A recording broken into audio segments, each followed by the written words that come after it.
দীর্ঘ ৩ বছর পরে ওমান সরকার বাংলাদেশিদের জন্য কৃষি ভিসা খুলে দিয়েছে।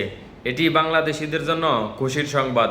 প্রথমে কৃষি ভিসা দিয়ে চালু করেছে, পরবর্তীতে ওয়ার্ক পারমিট ভিসাও খুলে দিবে, আমরা আশাবাদী। তাই বলতেছি, ওমান সরকার শুধু চেক করার জন্য সর্বপ্রথম কৃষি ভিসা দিয়ে দেখতেছে বাংলাদেশিদের মন মানসিকতা কীরকম। কারণ অনেক বাংলাদেশি মানুষ আছে কৃষি ভিসাতে এসে আরবাবের কাজ করে না, বাইরে চলে যায়, অন্য কপিলের আন্ডারে গিয়ে কাজ করে, অবৈধভাবে ওমানে থাকে। তার জন্য ওমান সরকার খুবই গুরুত্বপূর্ণ ডিসিশন নিয়েছে যে যারা ওয়ার্ক পারমিটে ওমানে আসবে কৃষি ভিসাতে, তারা যদি কপিলের কাজ করে বাইরে কোথাও না যায়, তাহলে নেক্সট টাইম এর পরবর্তীতে বাংলাদেশিদের জন্য ওয়ার্ক পারমিট ভিসা খুলে দিবে। আর যদি ঠিকঠাক মতো আরবাবের কাজ না করে, তাহলে আপনারা এই সুবিধা থেকে বঞ্চিত হবেন। তাই বলতেছি, বাংলাদেশি ভাইদের জন্য ভিসা খুলে দিয়েছে ৩ বছর পরে, এটি খুশির একটি সংবাদ। তাই বলতেছি, আপনারা নিজেরা আসবেন। অনেক স্বপ্ন নিয়ে আপনারা বসে আছেন। এতদিন আপনাদের জন্য শুধু সৌদি আরব দেশটি খোলা ছিল, এখন পাশাপাশি ওমানে যেহেতু খুলে দিয়েছে, আপনাদের নসিবেও খুলতে পারে। তাই বলতেছি, কেউ প্রতারণার ফাঁদে পড়বেন না।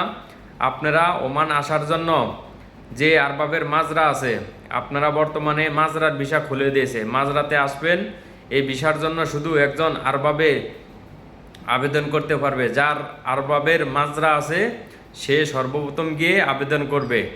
আর এই ভিসাটা এরকমভাবে খুলে দিয়েছে, এখানে কোনো দুর্নীতি, কোনো বাংলাদেশি এখানে গিয়ে ভিসা তুলতে পারবে না। আমরা আগে জানতাম যেসব ভিসাগুলা বিল্ডিং কন্ডাকশনের ভিসাগুলা থাকে, ওগুলা যে কোনো বাঙালি ভাই গেলে মাজনি রেডি করে ভিসা বের করে নিয়ে আসে। এই সিস্টেমটা এরকমভাবে করছে, কোনো বাংলাদেশি গিয়ে এখান থেকে ভিসা উত্তোলন করে নিয়ে আসতে পারবে না। তাই বলতেছি, আপনারা কেউ এ প্রতারিতর ফাতে হবেন না, আগে কেউ টাকা দিবেন না। আরবাবের ভালো আরবাব যাদের আছে তাদের সাথে যোগাযোগ করবেন। যোগাযোগ করলে আপনারা ওমানে আসতে পারবেন। ওমানে আসলে আপনাদের জন্য খুবই সুযোগ সুবিধা ভালো হবে। বর্তমানে ওমানের কাজের চাহিদা, টাকার কারেন্সি খুবই ভালো। তাই বলতেছি, কারোর প্রতারণার ফাঁদে পড়বেন না, ওমানে আসতে পারেন। আর এই ভিডিওটা সাবস্ক্রাইব করে বিনোদন দিয়ে যাবেন, কারণ একটি ভিডিও তৈরি করতে খুবই পরিশ্রম হয়। আপনারা যদি সাপোর্ট না করেন, তাহলে নেক্সট আপডেট আপনাদেরকে দিতে পারবো না। তাই বলতেছি, সবাই ভালো থাকবেন। আল্লাহ হাফেজ। আর আপনাদেরকে শেষ মুহূর্তে একটি কথা বলে দেই, আপনারা ওমানে যে যে ভিসাতে আসবেন ওই কাজে করবেন।